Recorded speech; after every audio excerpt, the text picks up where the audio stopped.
everyone. We have gathered here for today's study circle meeting on the topic GST implications on exports and imports, conducted by Miss Anisha Patel. I would like to extend a warm welcome to our managers and other staff members and my dear friends. Let's have a happy learning. Good evening everyone. Today we are going to discuss GST implications on exports and imports. Let us first understand what is export of goods and services.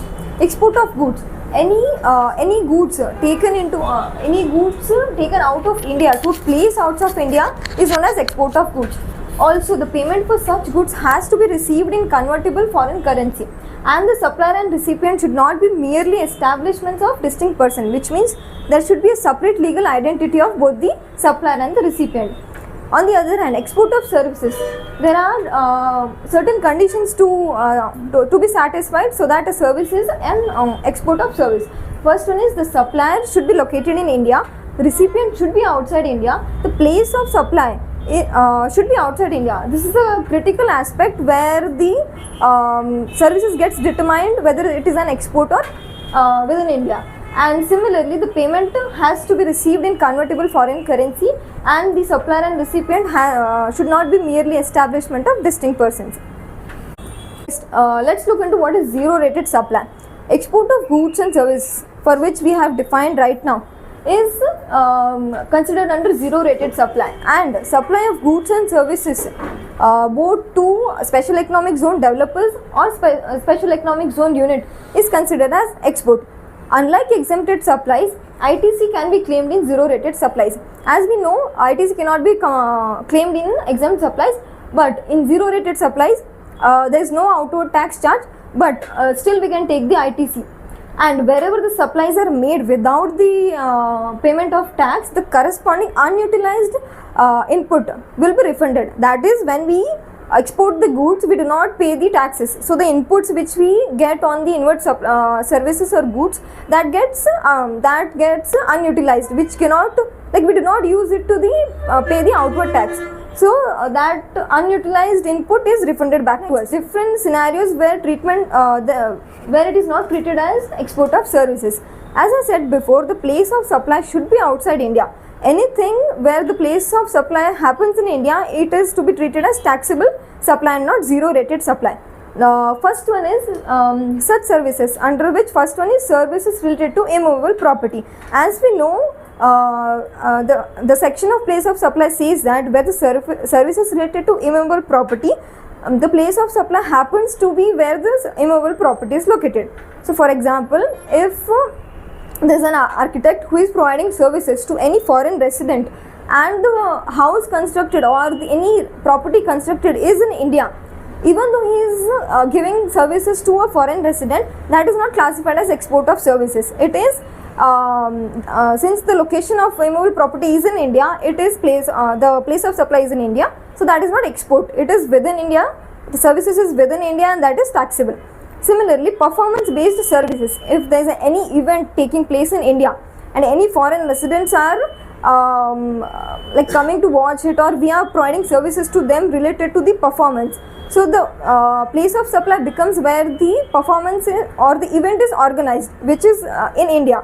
So the place of supply becomes in India and it is not export of services.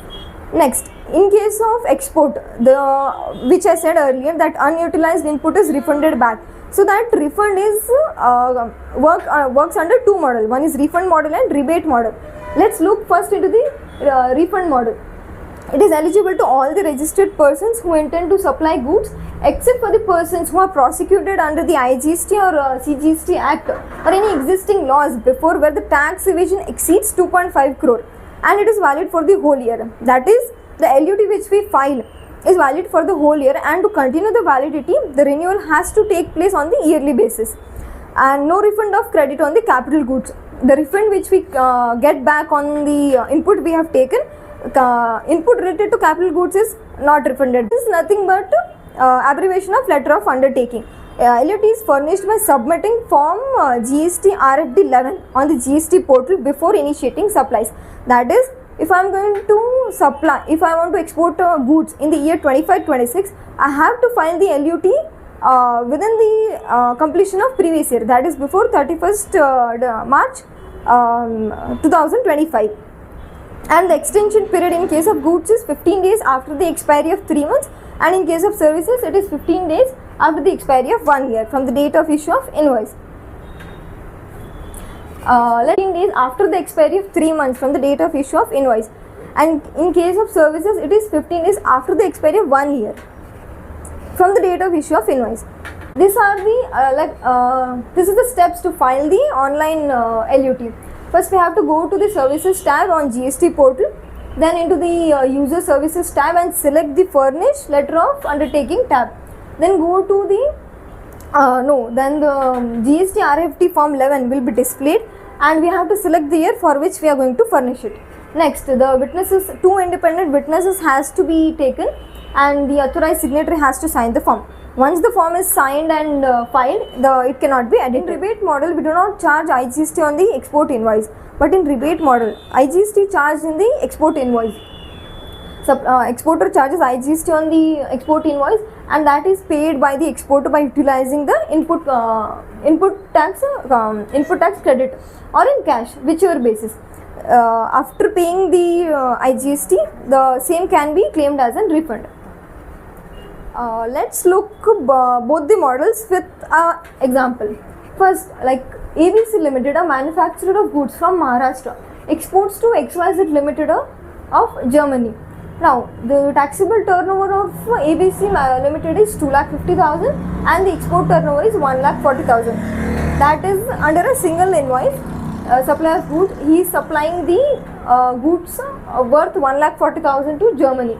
Now, this is the table showing all the input goods and services which he has procured, such as raw materials, packing and transportation and other expenses. The input tax credit totals up to 65,700. Under refund of the IGST under LUT, here we have a formula to calculate the ITC. It is based on the ratio of export turnover compared to the taxable turnover. We do not get the complete refund, we just get the input which is attributable to the export turnover. So it is derived based on the formula, that is export turnover by total adjusted turnover into net ITC. The net ITC is just the input plus input services. It doesn't include the input of capital goods. That is not refunded back. So taking the turnover of export and the total turnover, multiplying it with the inputs available, we derived up to the amount of 23,584, which is the refund which is applicable to us. Now, in case of filing, in case of LUT, ABC Limited has to ensure that no IGST is charged on the invoice, and the maximum refund available here is the credit balance at the end of the period or the credit balance at the time of refund application when we file for the refund, and is the maximum calculated refund. That is just what I have shown before, how we arrived to that calculation. So, and such refund will be claimed by filing GST RFD 01. There is another form for filing a refund. Here the maximum amount is 20,700. That is the total ITC less what ITC we utilize for the taxable turnover. What is the maximum? 20,700. That will be the refund applicable to us. Whereas in export with the payment of IGST, what we do is we charge IGST on the invoice, and the ABC Limited will deposit the since if we take 18% on 1,40,000 export turnover, it becomes 25,200. So that will be paid using the e-credit ledger. We have balance of 65,000 around input.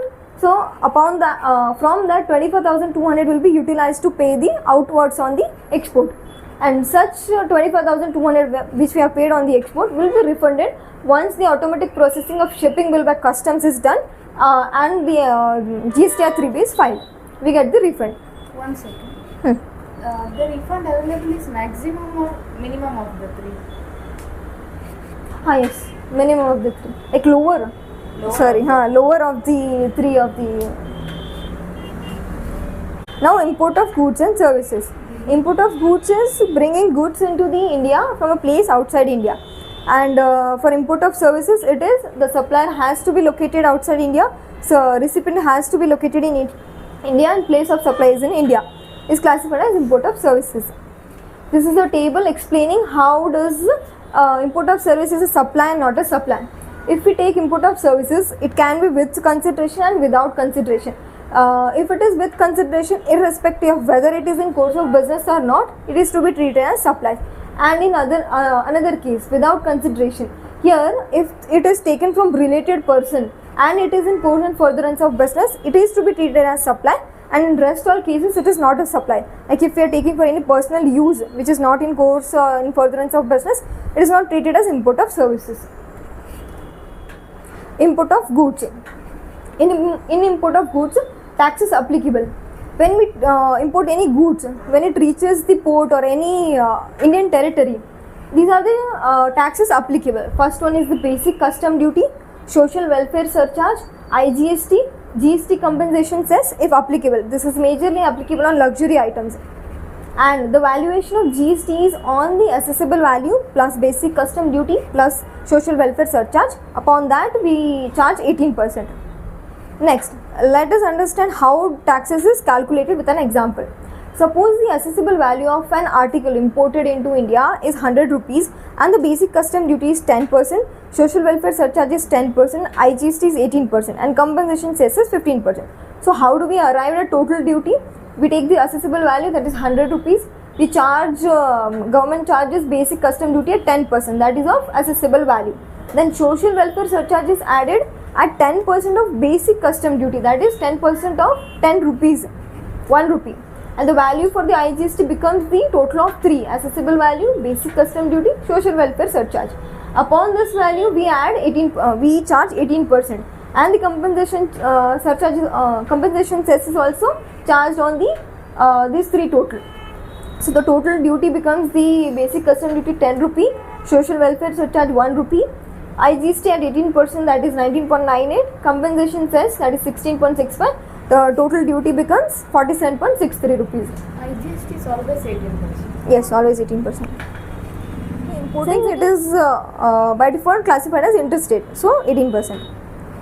IGST in case of CIF and FOB basis. These are two models where goods are imported.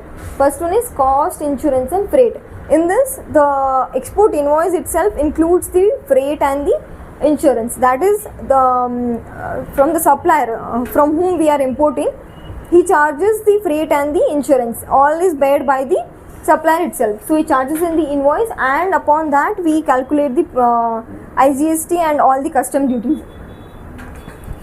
But in case of free on board means when the supplier loads the goods for the dispatch, his responsibility gets done there.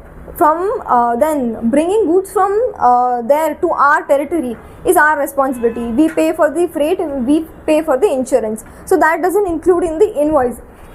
IGST is to be charged on the total landed value. So landed value also includes the freight and the insurance in the transit. So we have to add back freight and the insurance paid separately for FOB cases of import. So we add back and then we charge on that. On that custom duty, surcharge and IGST. This is another case scenario, another type of sales that happens, that is high sea sales. High sea sales are when we are importing the goods, on the way before it reaches the territory, Indian territory, we sell it to the another person. So that doesn't, the goods is not yet reached Indian territory, and it is also not custom cleared. So before the goods sold before that is doesn't cover under the GST, because it doesn't classify as a supply.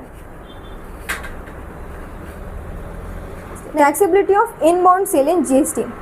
Here there is a slight difference in high sea sale and inbound sale. High sea sale is in before reaching the Indian territory we sell it to the another party. Inbound sale is when it reaches the goods has reached the Indian territory, but before we clear it from the customs, we sell it to the another party. So there, even there, GST is not charged, because after clearing the customs, the goods are liable under the GST. Before that, we cannot charge GST. So under this case also, GST is not charged. Supply to or from duty-free shops. These are retail outlets at international airports or international ports. Here what happens is similar here also. The goods are not custom cleared, so we cannot charge GST on this. We sell it to the international passengers or outbound travelers who are traveling outside India or any international passengers. And taxability of merchant trading. This is just this is where we purchase goods from any foreign country, sell it back to the any different foreign country. The goods doesn't touch Indian territory at all. So in this case also it is out to out foreign transaction. In this case also GST is not applicable as it is treated as no supply. Hence it is not zero rated and GST is also not applicable on this. Thank you. Here at the end of today's session, I would like to thank Ms. Anisha Patel for such a knowledgeable session. I would like to thank our principals for conducting such a study circle meetings, and thank you all for your active participation and listening. Let's learn together, let's grow together.